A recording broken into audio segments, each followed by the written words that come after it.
Hello student, ಇವತ್ತಿನ history ತರಗತಿಯಲ್ಲಿ ನಾವು ಅಧ್ಯಾಯ 2 ಶಿಲಾಯುಗ ಮತ್ತು ಲೋಹಗಳ ಯುಗ ಅಥವಾ ಇತಿಹಾಸ ಪೂರ್ವ ಕಾಲ stone age and metal age R pre historic period ಈ ಒಂದು ಚಾಪ್ಟರ್ನ ಬಗ್ಗೆ ಇಂದು ತಿಳಿದುಕೊಳ್ಳೋಣ. ಅಂದರೆ ಭಾರತದಲ್ಲಿ ಅತಿ ಪುರಾತನ ಕಾಲದಿಂದಲೂ ಕೂಡ ಮಾನವ ವಾಸಿಸುತ್ತಿದ್ದಾನೆ ಅನ್ನೋದು ನಮಗೆಲ್ಲ ಗೊತ್ತಿರುವಂತಹ ವಿಷಯವೇ.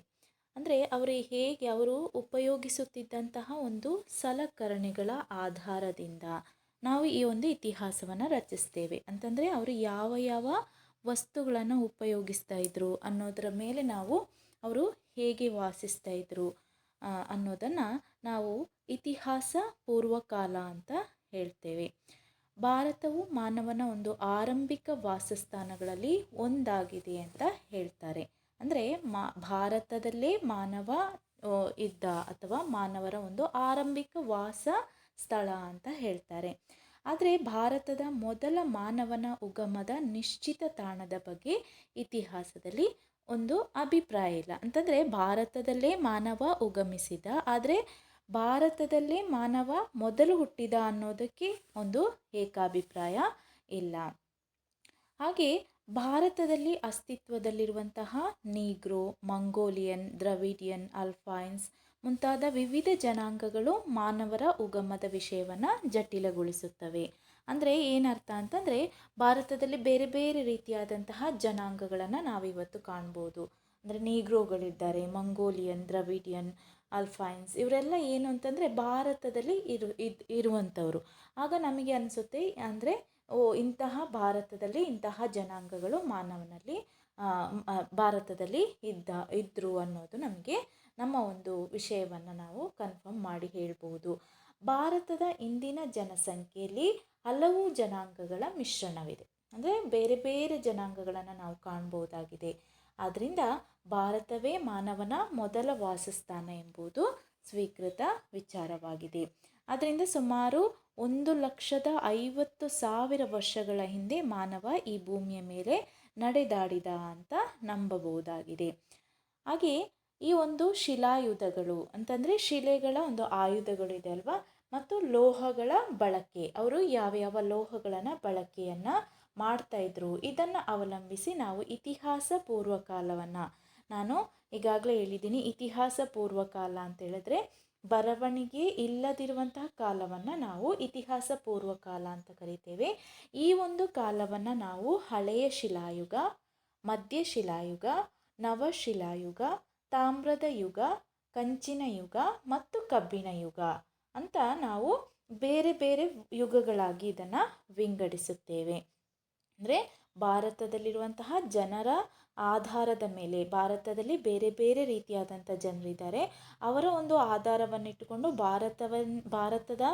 ಭಾರತವೇ ಒಂದು ಮೂಲ ವಾಸಸ್ಥಾನ, ಭಾರತದಲ್ಲೇ ಈ ಒಂದು ಜನರು ಇದ್ದರು ಅನ್ನೋದು ನಮಗೆ ಗೊತ್ತಾಗ್ತದೆ. ಆದ್ದರಿಂದ ಸುಮಾರು 1,50,000 ವರ್ಷಗಳ ಹಿಂದೆ ಮಾನವ ಇಲ್ಲಿ ವಾಸಿಸ್ತಾ ಇದ್ದ ಅನ್ನೋದನ್ನು ನಾವು ನಂಬ್ತೇವೆ.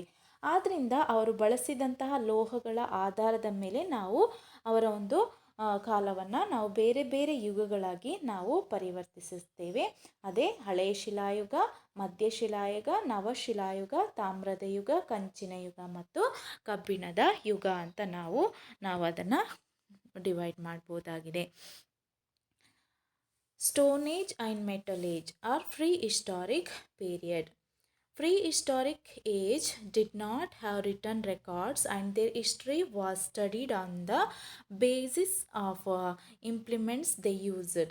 There is no unanimity of opinion among historians regarding the exact place of origin of first man in India. The existence of different races complicate the issue of origin. The prehistoric age based on stone implements on metals used in classified into 6 ages. Human beings are living in India from time immemorial. We can study the history only on the basis of rude implements they used. This is known as for free history. India is one of the earliest homes of man, but historians have no unanimity of opinion regarding the exact place of origin of the first man in India. Some scholars believe that first man of lived in Shivalik hills of Himalayas, and other believes it to be in South India. The existence of various races, Negroes, Mongoloids, Dravidians, Alfians, etc., complicate the issues of the origin of man. Present population of India is the result of intermixing of many races, but the most acceptable view is that Deccan was the first home of man. It is believed that man walked on this earth as early as 1,50,000 years ago. The prehistoric period based on the stone implements and metals used is classified into 6 ages.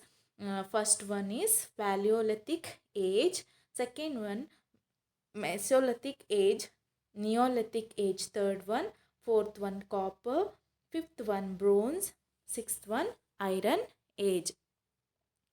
So ನಾವಿವಾಗ ನಾವು first ಅಥವಾ ಹಳೆಯ ಶಿಲಾಯುಗ ಅಥವಾ ನಾವು ಈ ಒಂದು ವಿಂಗಡಣೆಯಲ್ಲಿ ನಾವು ಪ್ರಥಮವಾದಂತಹ ವಿಂಗಡಣೆ ಯಾವುದು ಅಂತ ಹೇಳಿದ್ರೆ ಹಳೆಯ ಶಿಲಾಯುಗ. ಇದರ ಬಗ್ಗೆ ನಾವು ನೋಡೋದಾದರೆ ಇದನ್ನು ಇಂಗ್ಲೀಷಿನಲ್ಲಿ ಪ್ಯಾಲಿಯೋಲಿಥಿಕ್ ಏಜ್ ಅಂತ ಕರೆಯಲಾಗುತ್ತದೆ. ಅಂದರೆ ಪ್ಯಾಲಿಯೋಲಿಥಿಕ್ ಎಂಬ ಪದವು ಗ್ರೀಕ್ ಪದಗಳಾದಂತಹ ಪ್ಯಾಲಿಯೋ ಅಂದರೆ ಹಳೆಯ, ಪ್ಯಾಲಿಯೋ ಅಂದರೆ ಗ್ರೀಕ್ ಪದ ಆಗಿದೆ. ಇದು ಪ್ಯಾಲಿಯೋ ಅಂತ ಹೇಳಿದ್ರೆ ಹಳೆಯ, ಮತ್ತು ಲಿಥಿಕ್ ಅಂತಂದರೆ ಶಿಲೆ ಎಂಬ ಪದಗಳಿಂದ ಹುಟ್ಟಿದೆ. ಪ್ಯಾಲಿಯೋಲಿಥಿಕ್ ಅನ್ನೋದು ಒಂದು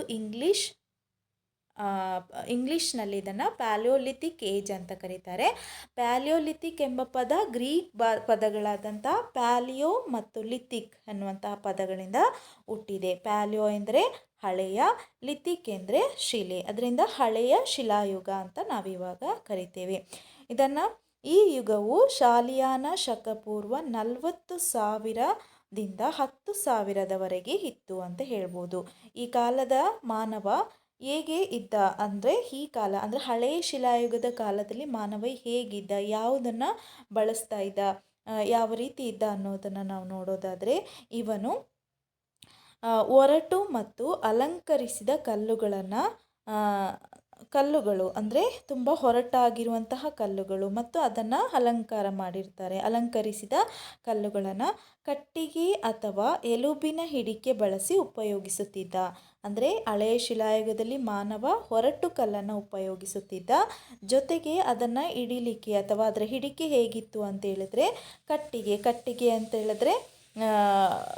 ಕಟ್ಟಿಗೆ ಅಂತ ಹೇಳಿದ್ರೆ ಮರದ ಒಂದು ತುಂಡು, ಅದು ಅಥವಾ ಎಲುಬು ಅಂದರೆ ಮೂಳೆಯ ಒಂದು ಹಿಡಿಕೆಯನ್ನು ಮಾಡಿ ಆ ಒಂದು ಕಲ್ಲನ್ನು ಉಪಯೋಗಿಸುತ್ತಿದ್ದ.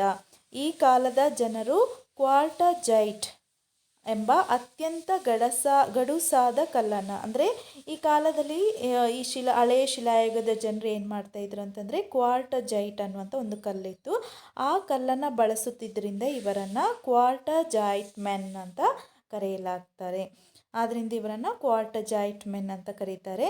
ಇವರಿಗೆ ಬೆಂಕಿ, ಮಡಿಕೆ ಮತ್ತು ಕೃಷಿಯ ಪರಿಕಲ್ಪನೆ ಇರಲಿಲ್ಲ. ಈಗ ನಾವೆಲ್ಲ ಕೃಷಿ ಬೆಂಕಿಯನ್ನು ನಾವು ಯೂಸ್ ಮಾಡ್ತಾ ಇದ್ದೀವಿ, ಆದರೆ ಆ ಒಂದು ಹಳೆಯ ಶಿಲಾಯುಗದಲ್ಲಿ ಬೆಂಕಿಯನ್ನು ಯೂಸ್ ಮಾಡೋದು ಗೊತ್ತಿರೋದಿಲ್ಲ. ಮಣ್ಣಿನ ಒಂದು ಮಡಿಕೆಯನ್ನು ಯೂಸ್ ಮಾಡೋದು ಗೊತ್ತಿರೋದಿಲ್ಲ. ಜೊತೆಗೆ ಕೃಷಿಯನ್ನು ಮಾಡುವುದು ಕೂಡ ಗೊತ್ತಿರೋದಿಲ್ಲ. ಇವರು ಬಹುತೇಕ ಬೇಟೆಯಾಡಿಯೇ ಬದುಕ್ತಾ ಇದ್ರು. ಅಂದರೆ ಬೇಟೆಯನ್ನು ಆಡಿಕೊಂಡು ಅದರಿಂದ ಬರುವಂತಹ ಮಾಂಸವನ್ನು ಉಪಯೋಗಿಸ್ತಾ ಇದ್ರು. ಇವರು ನೀಗ್ರೋ ಜನಾಂಗದ ಒಂದು ಲಕ್ಷಣದವರಾಗಿದ್ದರು, ಅಂದರೆ ನೀಗ್ರೋ ಜನಾಂಗಕ್ಕೆ ಸೇರಿದವರಾಗಿದ್ದರು ಅಂತ ಹೇಳ್ತಾರೆ. ಹಳೆಯ ಶಿಲಾಯುಗದಲ್ಲಿ ಮಾನವ ನೀಗ್ರೋ ಜನಾಂಗಕ್ಕೆ ಆಗಿದ್ದನು. ಇವರ ಎತ್ತರ ತುಂಬ ಕಡಿಮೆ ಇತ್ತು, ಕಪ್ಪು ಚರ್ಮವನ್ನು ಹೊಂದಿದ್ರು, ಜೊತೆಗೆ ಒರಟು ಕೂದಲು, ಇವರ ಕೂದಲು ತುಂಬ ರಫ್ ಆಗಿತ್ತು ಮತ್ತು ಚಪ್ಪಟೆ ಮೂಗನ್ನು ಹೊಂದಿದ್ರು ಅಂತ ಹೇಳಲಾಗ್ತದೆ. ಇವರ ತಾಣಗಳು ಅಂದರೆ ಇವರು ಇದ್ದರು ಅನ್ನೋದನ್ನು ಗೊತ್ತು ಮಾಡಲಿಕ್ಕೆ ಇರುವಂಥ ಪ್ಲೇಸಸ್ಗಳು ಯಾವುದೆಲ್ಲ ಅಂತ ಹೇಳಿದ್ರೆ ಪಾಕಿಸ್ತಾನದ ಸೋಹನ್ ನದಿ ಕಣಿವೆ, ಮಧ್ಯಪ್ರದೇಶದ ಭೋಪಾಲ ಮತ್ತು ಛೋಟಾ ನಾಗ್ಪುರ, ಆಂಧ್ರ ಪ್ರದೇಶದ ಕರ್ನೂಲ್, ಹಾಗೆ ತಮಿಳುನಾಡಿನ ತಿರುನೆಲ್ವೇಲಿ, ಕರ್ನಾಟಕದ ಘಟಪ್ರಭಾ ಕಣಿವೆ, ಲಿಂಗಸಗೂರು. ಈ ಒಂದು ಪ್ಲೇಸಸ್ಗಳಲ್ಲಿ ಈ ಒಂದು ಹಳೆಯ ಶಿಲಾಯುಗದ ಜನರು ಇದ್ದರು ಅನ್ನೋದಕ್ಕೆ ನಮಗೆ ಅವರು ಬಳಸ್ತಿದ್ದಂತಹ ಲೋಹಗಳಿಂದ ಅಥವಾ ಅವರು ಬಳಸುತ್ತಿದ್ದಂತಹ ವಸ್ತುಗಳಿಂದ ನಮಗೆ ಗೊತ್ತಾಗುತ್ತೆ. ಅಂದರೆ ಇವರು ನೀಗ್ರೋ ಜನಾಂಗದ ಲಕ್ಷಣಗಳನ್ನು ಹೊಂದಿದ್ರು. ಹಳೆಯ ಶಿಲಾಯುಗ ಅನ್ನೋದು ಗ್ರೀಕ್ ಭಾಷೆಯ ಪ್ಯಾಲಿಯೋ ಮತ್ತು ಲಿಥಿಕ್ ಎನ್ನುವಂತಹ ಪದಗಳಿಂದ ಹುಟ್ಟಿದೆ. ಅದರಿಂದ ಇವರನ್ನು ಪ್ಯಾಲಿಯೋಲಿಥಿಕ್ ಅಂತ ಏಜ್ ಅಂತ ಇದನ್ನು ಅಥವಾ ಹಳೆಯ ಶಿಲಾಯುಗ ಅಂತ ಕರೆಯಲಾಗ್ತವೆ. ಇವರು ಕ್ವಾರ್ಟಜೈಟ್ ಅನ್ನುವಂಥ ಕಲ್ಲನ್ನು ಬಳಸುತ್ತಿದ್ದರಿಂದ ಇವರಿಗೆ ಕ್ವಾರ್ಟಜೈಟ್ ಮೆನ್ ಅಂತ ಕೂಡ ಕರೀತಾರೆ. Paleolithic age. The word Paleolithic is derived from Greek word paleo means old and lithic means stone. So Paleolithic is old stone age. Man used rough stones fitted to stick or bone handles. Very hard stone called quartzite was used and hence they were called as quartzite men. They did not know the use of fire, pottery and agriculture. They lived mainly on hunting. It is believed that they belonged to Negro race with the short stature, dark skin, woolly hair and flat nose. Some important sites of Paleolithic man in India are Sohan Basin in present Pakistan, Narmada and Tungabhadra valleys, Tirunelveli in Tamil Nadu, Kurnool in Andhra Pradesh, Belgaum in Karnataka, etc. Paleolithic age. The word Paleolithic is derived from Greek word paleo means old and lithic means stone. This is known as Old Stone Age. This period existed between 40,000 to 10,000 BCE. Man used rough and undressed stones fitted to stick or bone handles. They used very hard stone called quartzite, so they were also known as quartzite men. They had no idea of the use of fire, pottery and agriculture. They most lively lived on hunting. It is believed that they belonged to the Negro race with short structure, dark skin, woolly hair and flat nose. The important sites of Paleolithic man in India are the Sohan river basin in present Pakistan, Narmada and Tungabhadra, etc. Next ನಾವು ಮಧ್ಯ ಶಿಲಾಯುಗ ಅಂದರೆ ಹಳೆಯ ಶಿಲಾಯುಗದ ಬಗ್ಗೆ ತಿಳ್ಕೊಂಡ್ವಿ. ಈಗ ಮಧ್ಯ ಶಿಲಾಯುಗದ ಬಗ್ಗೆ ತಿಳಿದುಕೊಳ್ಳೋಣ. ಮಧ್ಯ ಶಿಲಾಯುಗ ಅಂತಂದರೆ ಇದು ಗ್ರೀಕ್ ಭಾಷೆಯ ಮೆಸೋ ಅಂದರೆ ಮಧ್ಯ ಮತ್ತು ಲಿಥಿಕ್ ಎಂದರೆ ಶಿಲೆ. ಅಂದರೆ ಲಿಥಿಕ್ ಅನ್ನೋದು ಎಲ್ಲದರಲ್ಲೂ ಬರುವಂಥ ಕಾಮನ್ ಹೆಸರು. ಆದರೆ ನೀವು ಅದರ ಮೊದಲನೇ ಹೆಸರನ್ನು ನೀವು ಸರಿಯಾಗಿ ತಿಳ್ಕೊಳ್ಬೇಕು. ಮಧ್ಯ ಅಂದರೆ ಇಲ್ಲಿ ಮೆಸೋ ಅನ್ನುವಂತಹ ಪದವನ್ನು ಬಳಸ್ತಾರೆ. ಇದು ಗ್ರೀಕ್ ಭಾಷೆಯ ಮೆಸೋ ಮತ್ತು ಲಿಥಿಕ್ ಅನ್ನುವಂತಹ ಪದದಿಂದ ಹುಟ್ಟಿದೆ. ಮೆಸೋಲಿಥಿಕ್ ಏಜ್ ಎಂದರೆ ಮಧ್ಯ ಶಿಲಾಯುಗ ಅಂತ ಕರೆಯಲಾಗ್ತದೆ. ಈ ಯುಗವು ಹಳೆ ಮತ್ತು ಹೊಸ ಶಿಲಾಯುಗದ ಮಧ್ಯದಲ್ಲಿ ಬರುತ್ತೆ. ಅಂದರೆ ನಾವೀಗ ಶಿಲಾಯುಗವನ್ನು 6 ಭಾಗಗಳಲ್ಲಿ ನೋಡಬಹುದು. ಅದರಲ್ಲಿ ನಾವು ಹಳೆಯ ಶಿಲಾಯುಗ, ಮಧ್ಯ ಶಿಲಾಯುಗ, ಹೊಸ ಶಿಲಾಯುಗ, ಲೋಹಯುಗ, ತಾಮ್ರಯುಗ, ಕಬ್ಬಿಣ ಯುಗ ಅಂತ ನಾನೀಗಾಗಲೇ ಹೇಳಿದೆ. ಹಾಗೆ ಇದನ್ನು ಹಳೆ ಮತ್ತು ಹೊಸದರ ಮಧ್ಯೆ ಇರುವಂಥದ್ದು ಮಧ್ಯ ಶಿಲಾಯುಗ. ನಮಗೆ ಈ ಯುಗದ ಅವಧಿ ಮತ್ತು ಸಮಯದ ಬಗ್ಗೆ ಖಚಿತವಾದಂತಹ ಒಂದು ಮಾಹಿತಿ ಇಲ್ಲ. ಆದರೂ ಕೂಡ ಸಾಮಾನ್ಯವಾಗಿ ಇವರ ಒಂದು ಕಾಲ ಶಾಲಿಯಾನ ಶಕಪೂರ್ವ 10,000ರಿಂದ 8,000ದ ಮಧ್ಯದಲ್ಲಿ ಇತ್ತು ಅಂತ ನಾವು ಒಪ್ಕೊಳ್ಬೋದಾಗಿದೆ. ಹಳೆಯ ಶಿಲಾಯುಗಕ್ಕೆ ಹೋಲಿಸಿದರೆ ಈ ಅವಧಿಯ ಸಲಕರಣೆಗಳು ಅಂದರೆ ಅವರು ಯೂಸ್ ಮಾಡ್ತಿದ್ದಂತಹ ಸಲಕರಣೆಗಳು ಅಂದರೆ ಬೇಟೆಯಾಡಲಿಕ್ಕೆ ಬಳಸುತ್ತಿದ್ದಂಥ ವಸ್ತುಗಳು ಹೇಗಿದ್ದವು ಅಂದರೆ ಹಳೆಯ ಶಿಲಾಯುಗದಲ್ಲಿ ನಾವು ಈಗಾಗಲೇ ಹೇಳಿದ್ವಿ ಗಡುಸಾದಂಥ ಅಥವಾ ಗಟ್ಟಿಯಾದಂಥ ಕ್ವಾರ್ಟಜೈಟ್ ಅನ್ನುವಂಥ ಕಲ್ಲನ್ನು ಬಳಸ್ತಾ ಇದ್ರು ಮತ್ತು ಮೂಳೆಯ ಹಿಡಿಕೆ ಅಥವಾ ಕಲ್ಲಿನ ಮರದ ಹಿಡಿಕೆಯನ್ನು ಹೊಂದಿದ್ರು ಅಂತ ಹೇಳ್ತಾ ಇದ್ವಿ. ಆದರೆ ಇವರ ಒಂದು ಕಾಲದಲ್ಲಿ ಇವರು ಬಳಸುತ್ತಿದ್ದಂತಹ ಸಲಕರಣೆಗಳು ತುಂಬ ಚಿಕ್ಕದಾಗಿತ್ತು ಅಂತ ಹೇಳ್ತಾರೆ. ಹಾಗೆ ಸಾಮಾನ್ಯವಾಗಿ ಅರ್ಧ ಅಂಗುಲದಿಂದ, ಅಂದರೆ ನಮ್ಮ ಕೈಯೆಲ್ಲ ಅರ್ಧ ಅಂಗುಲದಿಂದ 1 ಅಂಗುಲದಷ್ಟಿದು, ನಮ್ಮ ಕೈ ಎಷ್ಟಿರುತ್ತೆ ಅಷ್ಟು ಇರುವಂತಹ ಒಂದು ಸಲಕರಣೆಯನ್ನು ಬಳಸ್ತಾ ಇದ್ರು. ಹಾಗೆ ಮಾನವರು ವಿಶಿಷ್ಟ ಆಕಾರ ಹೊಂದಿದ, ಅಂದರೆ ಇವರು ನುಣುಪಾದ ಮತ್ತು ರಂಧ್ರವುಳ್ಳ ಆಯುಧಗಳನ್ನು ಕೂಡ ಇವರೇ ತಯಾರಿಸ್ತಾ ಇದ್ರು. ಅಂದರೆ ತುಂಬ ನುಣುಪಾಗಿದ್ದು ಮತ್ತು ರಂಧ್ರ ಅಂದರೆ ಹೋಲಿರುವಂತಹ ಒಂದು ಆಯುಧಗಳನ್ನು ಇವರು ತಯಾರಿಸ್ತಾ ಇದ್ರು. ಹಾಗೆ ಮಧ್ಯಶಿಲಾಯುಗದಲ್ಲಿ ಮಾನವನು ಬೇಟೆಗಾರನು, ಈ ಒಂದು ಕಾಲದಲ್ಲಿ ಮಾನವ ಬೇಟೆಗಾರನು ಆಗಿರ್ತಾ ಇದ್ದ, ಜೊತೆಗೆ ಸಂಗ್ರಹಕಾರ ಅಂದರೆ ಬೇಟೆಯಾಡಿದ ವಸ್ತುವನ್ನು ಅವನು ಸಂಗ್ರಹಿಸಿ ಇಟ್ಕೊಳ್ತಾ ಇದ್ದ, ಮತ್ತು ಮೀನುಗಾರ ಅಂದರೆ ಮೀನುಗಳನ್ನು ತಿನ್ನುವವನು ಕೂಡ ಆಗಿದ್ದ. ಆಗ ಅವರಿಗೆ ಮೀನಿನ ಬಳಕೆಯನ್ನು ಕೂಡ ಮಾಡ್ತಾ ಇದ್ರು. ಅವರಿಗೆ ಬೆಂಕಿಯ ಉಪಯೋಗ ಅಂದರೆ ಹಳೆಯ ಶಿಲಾಯುಗದಲ್ಲಿ ನಾವು ಬೆಂಕಿಯ ಉಪಯೋಗ ಅವರಿಗೆ ಗೊತ್ತಿರುತ್ತಿರಲಿಲ್ಲ, ಆದರೆ ಮಧ್ಯಶಿಲಾಯುಗದಲ್ಲಿ ಅವರು ಬೆಂಕಿಯ ಉಪಯೋಗವನ್ನು ಕೂಡ ಮಾಡ್ತಾ ಇದ್ರು ಅಂತ ಹೇಳ್ಬೋದಾಗಿದೆ. ಹಾಗೆ ಇವರು ಅಂದರೆ ಮಣ್ಣಿನ ಮಡಕೆಗಳನ್ನು ಕೂಡ ತಯಾರಿಸ್ತಾ ಇದ್ರು, ಅದನ್ನು ಕೂಡ ಕಲಿತಾರೆ ಈ ಒಂದು ಕಾಲದಲ್ಲಿ. ಜೊತೆಗೆ ಪ್ರಾಣಿ ಸಾಕಲು ಕೂಡ ಪ್ರಾರಂಭವನ್ನು ಮಾಡ್ತಾರೆ. ಮತ್ತು ಇವರು ಸತ್ತವರನ್ನು ಹೂಳ್ತಾ ಇದ್ರು. ಹಳೆಯ ಶಿಲಾಯುಗದಲ್ಲಿ ಸತ್ತವರನ್ನು ಹಾಗೆ ಬಿಟ್ಟು ಹೋಗ್ತಾ ಇದ್ರು, ಆದರೆ ಈಗ ಹೂಳುವಂಥ ಪದ್ಧತಿಯನ್ನು ಕೂಡ ಇವರು ಕಲ್ತ್ಕೊಳ್ತಾರೆ. ಹಾಗೆ ಇವರ ಒಂದು ಗುಜರಾತಿನಲ್ಲಿ ಶಬರಮತಿ, ಮಹಾರಾಷ್ಟ್ರದ ಅಹಮದ್ನಗರ, ಕರ್ನಾಟಕದ ಬಳ್ಳಾರಿ ಮುಂತಾದವುಗಳು ಇವರ ಒಂದು ತಾಣಗಳಾಗಿವೆ. ರಾಜಸ್ಥಾನ, ಗುಜರಾತ ಮುಂತಾದವುಗಳಲ್ಲಿ ಇವರ ಒಂದು ಸ್ಥಾನಗಳನ್ನು ನಾವು ಕಾಣಬಹುದಾಗಿದೆ. Mesolithic age. Meso in Greek means middle and lithic means stone. So Mesolithic is middle stone age. The tools of this period are small compared to Paleolithic age. They prepared polished weapons with holes and shapes to the weapon. Mesolithic man was a hunter, gatherer and fisherman. He also knew the use of fire, manufacture foods. He became herdsman and buried the dead ones.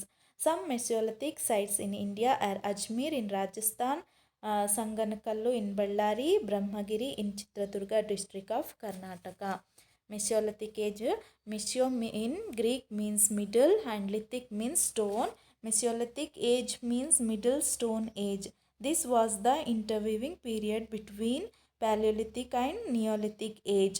We are not certain about the durations and age of the period, but commonly accepted age was between 10,000 to 8,000 BCE. The tools of this period are small compared to the Paleolithic age. They generally varied between half inches to 1 inch compared to Paleolithic age.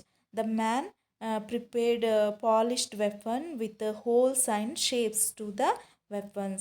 The Mesolithic man was a hunter, gatherer and fisherman. He also knew the use of fire. He learned to manufacture pots, became horseman and buried the dead ones. Important Mesolithic sites in India are found to Ajmer in Rajasthan, Sabarmati Basin, etc. Next ನಾವು ನೋಡುವ ಒಂದು ಯುಗ ಅಂತಂದರೆ ಹೊಸ ಶಿಲಾಯುಗ.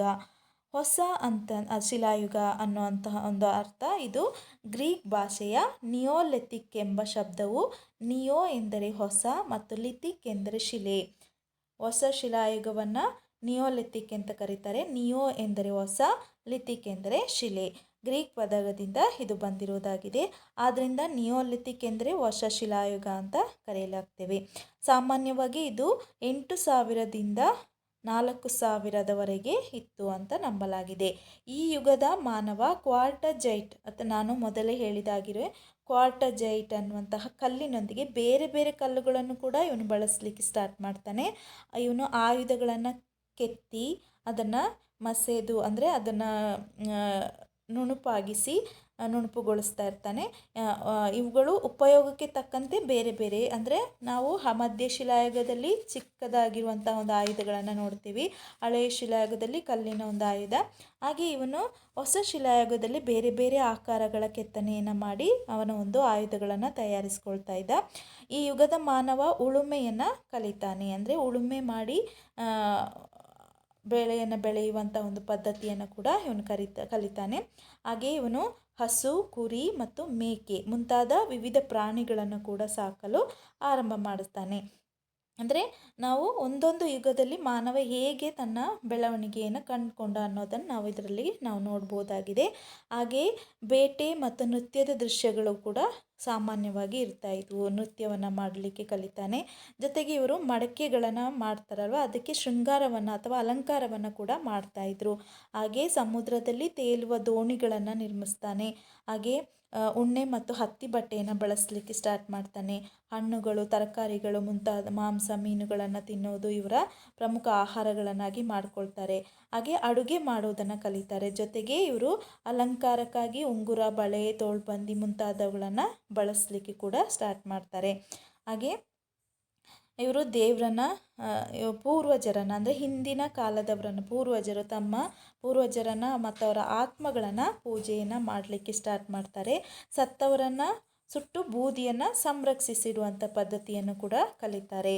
ಹಾಗೆ ಇವರ ಒಂದು ತಾಣ ಕರ್ನಾಟಕದ ಮಸ್ಕಿ, ರಾಯಚೂರು, ದೋಆಬ್, ಬಳ್ಳಾರಿ, ತಮಿಳುನಾಡಿನ ತಿರುವನ್ವೇಲಿ ಮತ್ತು ಸೇಲಂ, ಆಂಧ್ರ ಪ್ರದೇಶದ ಕರ್ನೂಲ್ ಮತ್ತು ಹೈದರಾಬಾದ್. ಇದು ಹೊಸ ಶಿಲಾಯುಗ ಅಂತಂದರೆ ನಿಯೋ ಮತ್ತು ನಿಯೋಲಿಥಿಕ್ ಅಂತ ಇದನ್ನು ಕರೀತಾರೆ. Neolithic age. Word Neolithic is derived from Greek word neo means new and lithic means stone. Neolithic means in new stone age. The man of this age uses stones along with quartzite. Weapons were chipped, ground and polished. They had different shapes for different purposes. The man learnt domestication of animals, cow, sheep, goat, etc. They lived in caves and decorated them with paintings and carvings. Hunting and dancing scenes were common. They also decorated their pottery and built boats. Weaving was also known to them. Cotton and wool was used to manufacture clothes. Their food includes fruits, vegetables, roots, animal flesh, fish, milk product, etc. Cooking was also known to them. They used ornaments like rings, bangles, ornaments, etc. Lifestyles of Neolithic man was different in different parts of country. They worshipped ancestors and spirits, cremated the dead ones, and preserved the ashes. Practice of human sacrifice was in vogue. Some Neolithic sites are Maski, Kaveri Basin, Bellary in Karnataka, Salem and Tirunelveli in Tamil Nadu, Hyderabad and Kurnool in Andhra Pradesh, Sindh in Pakistan, etc. Neolithic. The word Neolithic is derived from Greek word neo and lithic, which means new and stone. So Neolithic means new stone age. It is commonly believed that the existence between 8000 to 4000 BCE. The man of this age used stones along with quartzite. The weapons were chipped, ground and polished. They had different forms to serve different purposes. The man during this period learned cultivation and domesticated variety of animals like cow, sheep, goat, etc. They lived in caves and decorated them with paintings and carvings. The hunting, the dancing scenes are commonly found. Next, the lifestyles of the Neolithic man differed to different parts of the country based on the geographical conditions. They worshipped ancestors and spirits, cremated the dead ones and preserved the ashes. The practice of human sacrifice was in vogue. Many human skulls are found during excavation. The Neolithic sites are Maski, Raichur, Dohab, Kaveri Basin, Bellary in Karnataka, etc. Next ನಾವು ನೋಡುವ ಒಂದು ಯುಗ ಅಂದರೆ ಲೋಹ ಯುಗ ಅಂತ ಕರಿತೇವೆ. ಅಂದರೆ ನಾವು ಮೇನ್ ಇದರಲ್ಲಿ ನಾವು Palaeolithic age, Mesolithic age, the Neolithic age ಅಂದರೆ ಹಳೆಯ ಶಿಲಾಯುಗ, ಮಧ್ಯ ಶಿಲಾಯುಗ ಮತ್ತು ನವಶಿಲಾಯುಗ ಅಥವಾ ಹೊಸ ಶಿಲಾಯುಗವನ್ನು ನಾವು ನೋಡಿದ್ವಿ. ಈಗ ನಾವು ಲೋಹ ಯುಗದಲ್ಲಿ ಯಾವ ಒಂದು ಯುಗ ಅಂದರೆ ಲೋಹ ಯುಗದಲ್ಲಿ ನಮಗೆ ತಾಮ್ರದ ಯುಗ ಮತ್ತು ಕಬ್ಬಿಣದ ಯುಗ ಅಂತ ಕೂಡ ನಾವು ಹೇಳ್ತೇವೆ. ಶಿಲಾಯುಗದಿಂದ ಲೋಹ ಯುಗದೆಡೆಗೆ ಪರಿವರ್ತನೆಯ ಒಂದು ನಿಧಾನವಾದ ಅಂದರೆ ಶಿಲೆ ಕಲ್ಲುಗಳನ್ನು ಉಪಯೋಗಿಸ್ತಾ ಇದ್ದವನು ನಂತರ ಅವನು ಏನು ಮಾಡ್ತಾನೆ ಅಂದರೆ ಲೋಹಗಳನ್ನು ಉಪಯೋಗಿಸ್ಲಿಕ್ಕೆ ಸ್ಟಾರ್ಟ್ ಮಾಡ್ತಾನೆ. ಲೋಹದ ಮತ್ತು ಕಲ್ಲಿನ ಉಪಕರಣಗಳು ಜೊತೆ ಎರಡನ್ನು ಕೂಡ ಯೂಸ್ ಮಾಡಿ ಇವನು ತನ್ನ ಒಂದು ಬಳಕೆಗೆ ಬಳಸ್ತಾ ಇದ್ದ. ಆದರೆ ಲೋಹಗಳ ಬಳಕೆಗೆ ಸಂಬಂಧಿಸಿದಂತೆ ಭಾರತದಲ್ಲಿ ವಿಭಿನ್ನ ಭಾಗಗಳಲ್ಲಿ ಅಂದರೆ ಒಂದೇ ರೀತಿಯಾದಂಥ ಲೋಹಗಳನ್ನು ಬಳಸ್ತಾ ಇರಲಿಲ್ಲ ಅಂತ ಹೇಳ್ತಾರೆ.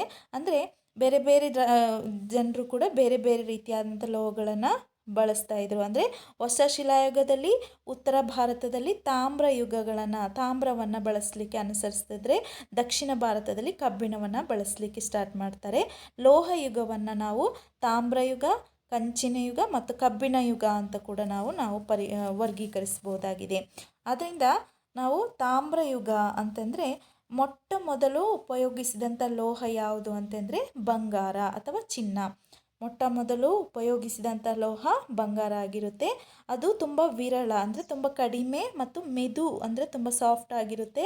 ಜೊತೆಗೆ ಹೊಳಪುಳ್ಳದ್ದು ಅಂತ ಕೂಡ ಹೇಳ್ತಾರೆ. ಅದು ತುಂಬ ಶೈನಿಯಾಗಿ ಇರುತ್ತಿತ್ತು ಅಂತ ಹೇಳ್ತಾರೆ. ಆಗಿರೋದ್ರಿಂದ ಇದನ್ನು ಏನು ಮಾಡ್ತಾಯಿದ್ರು ಅಂದರೆ ಕೇವಲ ಆಭರಣಗಳು ಅಂತಂದರೆ ಅವರು ಅಲಂಕಾರಕ್ಕಾಗಿ ಆಭರಣಗಳಿಗಾಗಿ ಮಾತ್ರ ಬಳಸ್ತಾ ಇದ್ರು.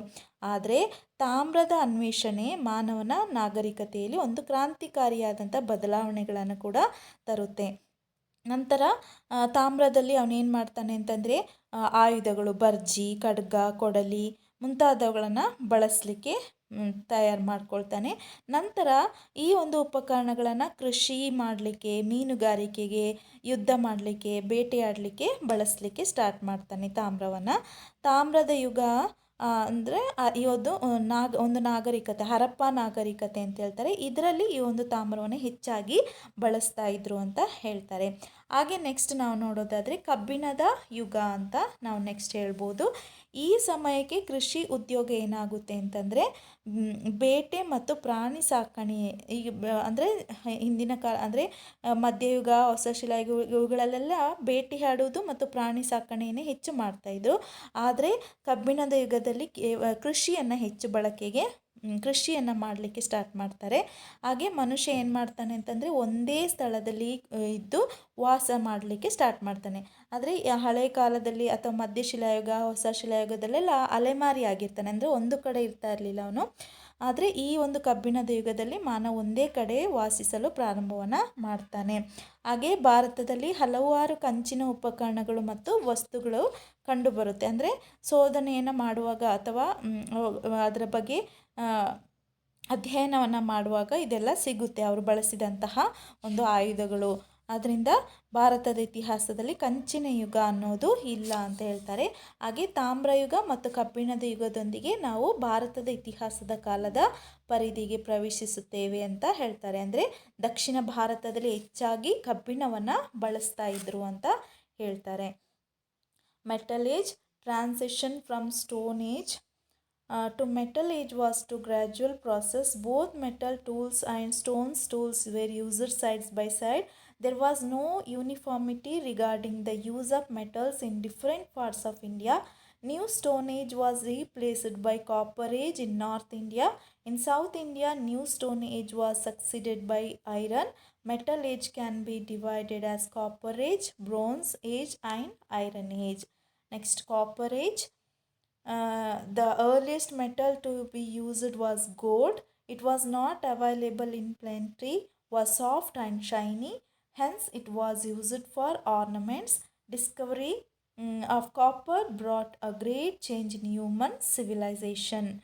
Gold was the earliest metal to be used as it was scarce. soft and shiny. It was only used for ornaments, but the discovery of copper brought a revolutionary change in human civilization and the dawn of new age. It was used to prepare implements, swords, harpoons, axes, spears, heads, etc. All these were used for agriculture, fishing, fighting, and hunting. This age correlates with the Harappan civilization. Copper was used to prepare implements, harpoons, swords, axes, spearheads, etc. The implements were used to agriculture, fishing, fighting, and hunting.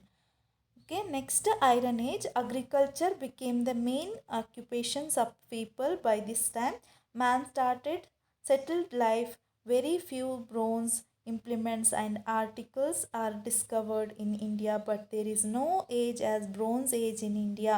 But South India never really experienced this pass, and it jumped straight from Copper Age to Iron Age. Iron was extensively used in South India. By this time, hunting, the postal occupations were sidelined by agriculture. Man started the settled life. No doubt some bronze implements and articles are discovered in India, but there is no age as Bronze Age in Indian history. With the Copper and Iron Age, we enter the limits of historical period in India. Iron was extensively used in South India. So ಇದರಲ್ಲಿ ನಾವು important ಕ್ವೆಶನ್ಸನ್ನು ನೋಡೋಣ. Name the stone used by palaeolithic man. Quartzite ಅಥವಾ ಹಳೆಯ ಶಿಲಾಯುಗದ ಮಾನವ ಬಳಸಿದ ಕಲ್ಲಿನ ಪ್ರಕಾರ ಯಾವುದು ಅಂದರೆ quartzite. Which was the first metal used by man in north India. ಉತ್ತರ ಭಾರತದಲ್ಲಿ ಮಾನವನು ಉಪಯೋಗಿಸಿದ ಮೊದಲ ಲೋಹ ಕಾಪರ್ ಅಥವಾ ತಾಮ್ರ. Which was the first metal used by man in south India. Iron. ದಕ್ಷಿಣ ಭಾರತದಲ್ಲಿ ಮಾನವ ಉಪಯೋಗಿಸಿದ ಮೊದಲ ಲೋಹ ಕಬ್ಬಿಣ. What is the meaning of the term palaeolithic ಅಥವಾ ಪ್ಯಾಲಿಯೋಲಿಥಿಕ್ ಪದದ ಅರ್ಥವೇನಿದು? 2 ಮಾರ್ಕ್ಸಿಗೆ ಕೇಳುವಂಥ question. Palaeo means old and lithic means stone. So palaeo ಎಂದರೆ ಹಳೆಯ, ಲಿಥಿಕ್ ಎಂದರೆ ಶಿಲೆ.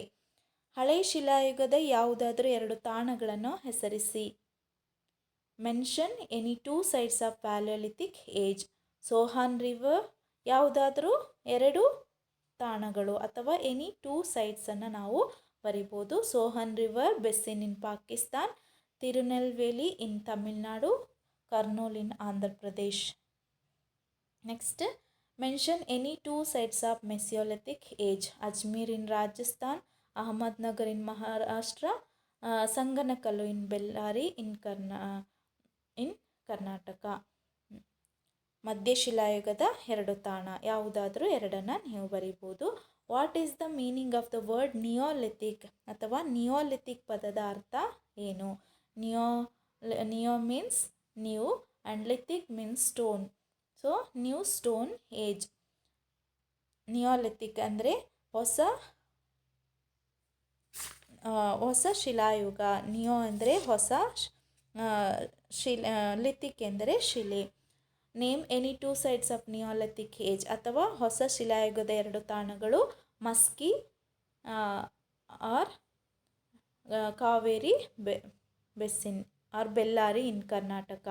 ಯಾವುದಾದ್ರೂ ಎನಿ 2 ಸೈಟ್ಸನ್ನು ಅಥವಾ 2 ತಾಣಗಳನ್ನು ನೀವು ಬರಿಬೋದು. ಮಸ್ಕಿ, ಬೆಲ್ಲಾರಿ ಇನ್ ಕರ್ನಾಟಕ. ಇದಿಷ್ಟು ಸೆಕೆಂಡ್ ಚಾಪ್ಟರಲ್ಲಿರುವಂತಹ ಇದು. ನೆಕ್ಸ್ಟ್ ನಾವು 3rd ಚಾಪ್ಟರಲ್ಲಿ ಸಿಂಧು ನಾಗರಿಕತೆ ಅಥವಾ ಇಂಡಸ್ ಸಿವಿಲೈಸೇಷನ್ ಬಗ್ಗೆ ತಿಳಿದುಕೊಳ್ಳೋಣ. Thank you.